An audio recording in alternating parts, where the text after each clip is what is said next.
নমস্কার বন্ধুরা, আজকের ভিডিওতে এসআইআর এর লেটেস্ট আপডেট সংক্রান্ত বিষয় নিয়ে আলোচনা করব। প্রথমে আসা যাক এসআইআর এর হিয়ারিং নিয়ে। আপনার নামে কি হিয়ারিং এসেছে? আর হিয়ারিং নোটিশ না আসলে কি হবে? প্রত্যেকে কি হিয়ারিং নোটিশ জারি করছে কমিশন? সর্বশেষ এসআইআর এর ফাইনাল ভোটার লিস্ট কবে প্রকাশিত হবে? আপনার নাম ড্রাফট লিস্টে থাকলে কি ফাইনাল ভোটার লিস্টে নাম উঠে যাবে? আসুন এই সমস্ত বিষয়গুলি নিয়ে আলোচনা করব। ভিডিওটি শুরু করার আগে আপনাদের কাছে ছোট্ট একটি রিকোয়েস্ট, আপনারা দেখছেন মনিকা ডিজিটাল সেবা কেন্দ্র ইউটিউব চ্যানেল, এই চ্যানেলটিকে সাবস্ক্রাইব করবেন। ইলেকশন কমিশন শেষ হিয়ারিং নোটিশ গত 31শে জানুয়ারির মধ্যে শেষ করেছেন। সেই সমস্ত নোটিশগুলি বিএলওরা বিতরণ করছে।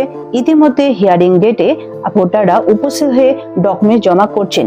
বিশেষ করে লজিক্যাল ডিসক্রিপেন্সির নোটিশ এসেছিল, সে সমস্ত ভোটারের হিয়ারিং এর কাজ চলবে আগামী 7ই ফেব্রুয়ারি। এর মধ্যে সমস্ত হিয়ারিং কাজ সম্পন্ন করবে কমিশন।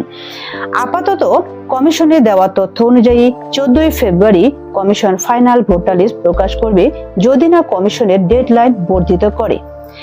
আপনার নামে যে সমস্ত বিষয়গুলির উপর নোটিশ করছে কমিশন, সেই হিসাবে উপযুক্ত ডকুমেন্টস আপনাকে দেখাতে হবে বা জমা করতে হবে। সেই উপযুক্ত ডকুমেন্টস আপনি দেখাতে পারলে ফাইনাল ভোটার লিস্টে আপনার নামটি উঠে যাবে। আপনি যদি নো ম্যাপিং এর হিয়ারিং এর নোটিশ পেয়েছিলেন এবং হিয়ারিং এ উপস্থিত হয়ে উপযুক্ত ডকুমেন্টস অর্থাৎ কমিশনের 13টি ডকুমেন্টস রিলেটেড ডকুমেন্টস দিয়ে থাকেন, তাহলে পরবর্তীতে মাইক্রো অবজারভার সেই ডকুমেন্টসগুলি খতিয়ে দেখবেন।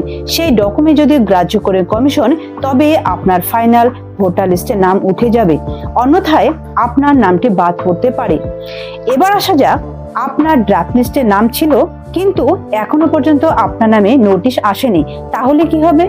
যদি আপনার নামে কোনো নোটিশ আসেনি, তাহলে নিশ্চিত থাকবেন আগামী ফাইনাল ভোটার লিস্টে আপনার নাম থাকবে। তবে আর কয়েকদিন আপনাকে অপেক্ষা করতে হবে। নোটিশের বিষয়টি জানার জন্য আপনার এলাকার বিএলওর সাথে যোগাযোগ করতে পারে। এসআইআর ফর্মে বিএলওর ফোন নাম্বার পেয়ে যাবেন। আরেকটি প্রশ্ন হলো, আপনার পরিবারে কেউ যদি 18 বছর বয়সে পা রাখেন অর্থাৎ নতুন ভোটার লিস্টে নাম তোলাতে চান, তাহলে আপনি অতি সত্বর ইলেকশন কমিশনের ওয়েবসাইটে গিয়ে অনলাইনে ফর্ম ফিল আপ করুন, অথবা অনলাইনে আবেদন না করতে পারলে আপনার এলাকার বিএলওর কাছে সরাসরি ডকুমেন্টস নিয়ে গেলে বিএলও আপনাদের আবেদনটি করে দিবেন। এইবার নতুন ভোটারদের খুবই সুবিধা হলো যে কয়েকদিনের মাথায় নতুন ভোটার লিস্টে নাম উঠে যাবে। সব থেকে বড় বিষয় হলো নতুন ভোটাররা এই এসআইআর এর ফাইনাল লিস্টে নাম উঠাতে পারবেন। তাই খুব তাড়াতাড়ি আপনারা নতুন ভোটার হওয়ার জন্য আবেদন করুন। আপনারা জানেন এই এসআইআর চলাকালীন পশ্চিমবঙ্গে বিভিন্ন ধরনের সমস্যায় পড়তে হয়েছে ভোটারদের।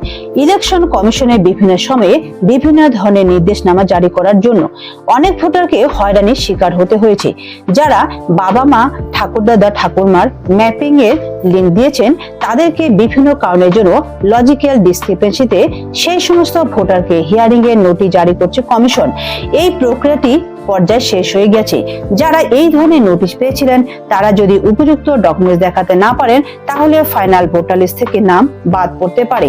আপনি হয়তো ভাবছেন যে ডকুমেন্টস নিয়ে নিয়েছেন হিয়ারিং অফিসাররা, আপনার আর চিন্তা নেই। এমনটা ভাবলে আপনি হয়তো কিছুটা ভুল করবেন। যাই হোক, আগামী 14ই ফেব্রুয়ারি কমিশন ফাইনাল ভোটার লিস্ট প্রকাশ করবে। এই লিস্টে যদি আপনার নাম না থাকে, তাহলে আপনি কি করবেন? এখানে আপনার চিন্তা নেই, কমিশন আপনাকে আবেদন করার সুযোগ দিবে। আপনাকে আবার নতুন করে ফর্ম পূরণ করতে হবে। আপনি যদি যোগ্য হন, তাহলে পুনরায় কমিশন আপনার নামটি লিস্টে যোগ করবেন। তবে আপনার নামে নোটিশ এসে থাকলে অবশ্যই আপনারা হিয়ারিং এ অ্যাটেন্ড করবেন। যদি কোনো কারণে আপনি হিয়ারিং এর নির্দিষ্ট ডেটে উপস্থিত হতে না পারেন, তাহলে আপনার এলাকার বিএলও কে বিষয়টি জানান। এসআইআর ফর্মে বিএলওর মোবাইল নম্বর পেয়ে যাবেন, সেই নম্বরে যোগাযোগ করে পুনরায় হিয়ারিং এর ডেট নিতে পারেন। হিয়ারিং এ কোনো কারণে উপস্থিত হতে না পারলে ফাইনাল লিস্টে আপনার নামটি বাদ পড়ে যাবে। এই ছিল আজকের ভিডিওর আপডেট। বন্ধুরা, এই আপডেটটি ভালো লাগলে ভিডিওটিতে একটি লাইক করবেন। আর আপনাদের কাছে ছোট্ট একটি রিকোয়েস্ট, মনিকা ডিজিটাল সেবা কেন্দ্র ইউটিউব চ্যানেলটিকে সাবস্ক্রাইব করবেন, তার সাথে বেল আইকন প্রেস করে অল নোটিফিকেশন অন করে দিবেন। ভিডিওটি প্রথম থেকে শেষ অবধি দেখার জন্য আপনাদেরকে অসংখ্য ধন্যবাদ। সকলে ভালো থাকবেন, সুস্থ থাকবেন। দেখা হচ্ছে পরবর্তী ভিডিওতে। ততক্ষণে বাই বাই।